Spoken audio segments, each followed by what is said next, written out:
Welcome back. Right now, we are joined by Pastor Joe Vasquez from Salt Lake City Mission.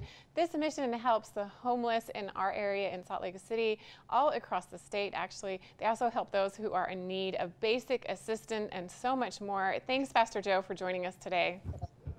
Thank you for having me. How are things going? This has been a really tough time, and there's many people that are in need. Have you seen more individuals really reaching out to you for more help? Yes, well, as many folks are struggling through this crisis, and of course this summer we're having multiple things between an earthquake and multiple earthquakes, and then you have COVID, and then this unrest that's going on literally across the country.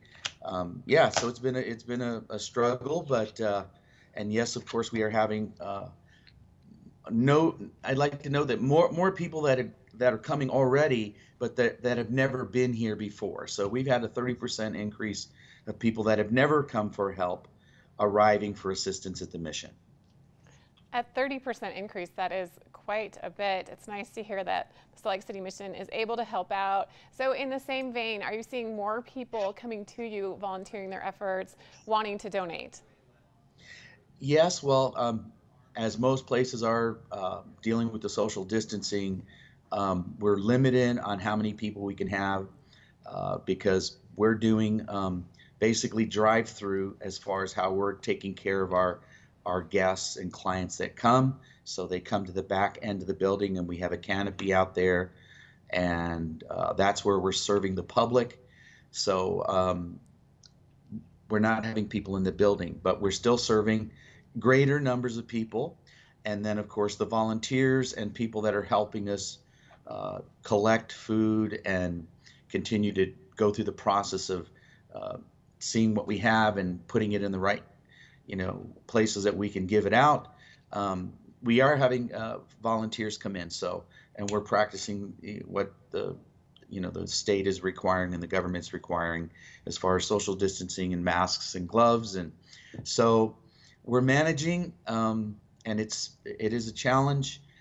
We've had 8 people at the mission go and get tested, and thankfully nobody has shown positive, which has been great for us.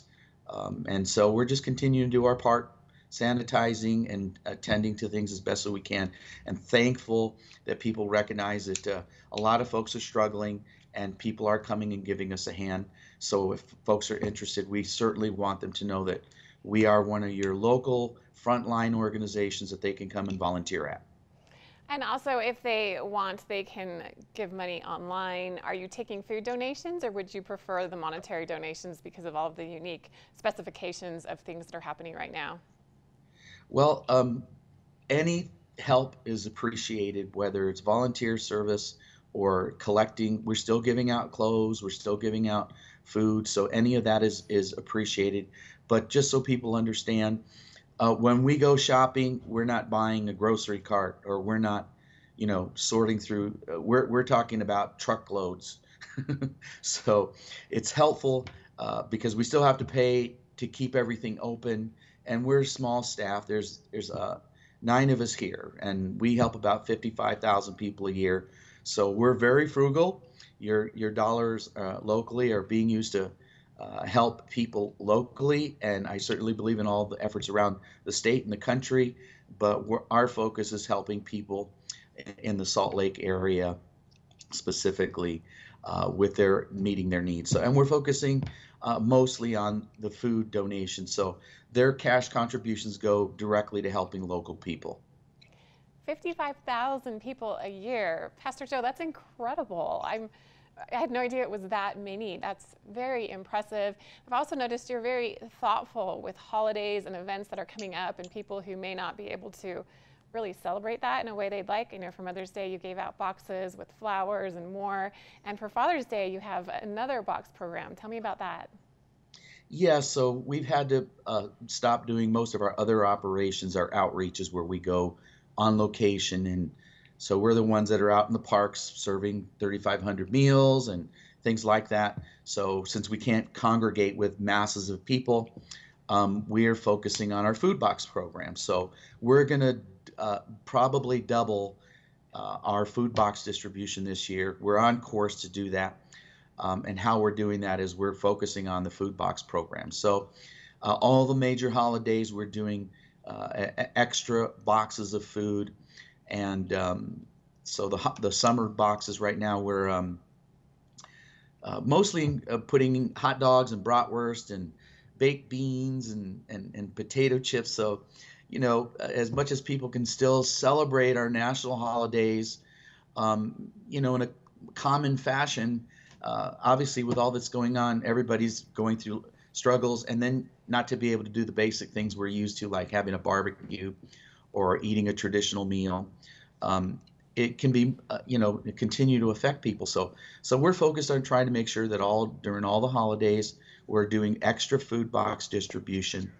And for Father's Day, much like we did for Mother's Day, we're going to have a gift bag for the dads, and they have shaving kits and socks and cookies and candies and just a variety of things in there that kind of, you know, it's different from the Mother's Day, but they're going to get a little special gift bag too, just to remind them that fatherhood is important. And then we'll move on to the next one, which will be the 4th of July, of course. And so June is going to be pretty interesting for us because we normally do our annual Putting for Pencils golf tournament, which funds our back to school in August. So that was suspended, and we're kind of going through that process and trying to understand what's going to happen with going back to school in the fall, and then of course how we're going to fund it. So certainly just telling folks, if you're looking for a place to get involved that's going to help people locally, and all your funding, all your donations are going to go to help people here, because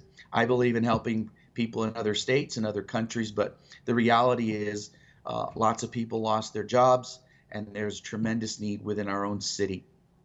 Well, and again, the thought and the love that you, your staff, your volunteers put into these boxes, it's very inspiring.